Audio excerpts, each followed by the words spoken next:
তেল গরম হয়ে গেলে রসুন কুচি, পেঁয়াজ, গাজর, ক্যাপসিকাম ছোটো ছোটো করে কেটে রাখা, চিকেন সব দিয়ে ভালো করে ভাজা ভাজা করে তার মধ্যে অরিগ্যানো, গোলমরিচ, নুন সব দিয়ে ভালো করে ভাজা হয়ে গেলে একটা ডিম দিয়ে মাখা মাখা করে নামিয়ে নেব।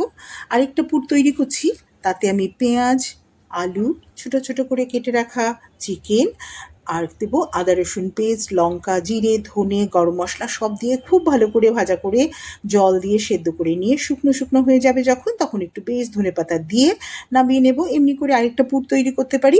আর যদি কেউ ভেগান হয় সে শুধু সবজি দিয়ে একটা পুর তৈরি করে নিতে পারো।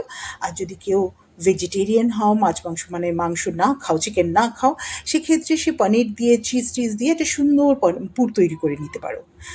এটা মনের মতো একটা পুর তৈরি করে নেওয়া যায়, বেশ ভালো করে সস টস দিয়ে সুন্দর একটা মনের মতো একটা পুর তৈরি করে নেবে। এবার আমি তৈরি করব কি জানো, একটা স্প্রিং রোল তৈরি করব। এবার স্প্রিং রোল তৈরি করতে গেলে যে প্যাটি সেটটা লাগে না, সেটা তৈরি করা ভীষণ ঝামেলা। আর তাছাড়া এই প্যাটিটা না মানে ঝট করে কিনতে পাওয়া যায় না, মানে একটু ঝামেলা হয়। তার থেকে আমি কী করব, পাঁপড় দিয়ে তৈরি করে নিই। পাঁপড় দিয়ে কিন্তু খুব অনায়াসে স্প্রিং রোলের মতো তৈরি করে নেওয়া যায়। তৈরি করে নিয়ে এবার আমি অল্প তেল দিয়ে এগুলোকে ভেজে নেব। ভেজে নিয়ে এগুলো কিন্তু বাচ্চাদের ভীষণ একটা প্রিয় খাবার, বাচ্চারা খুব ভালোবেসে খাবে। আর স্কুলে কিন্তু টিফিনেও এটা দিয়ে দেওয়া যায়।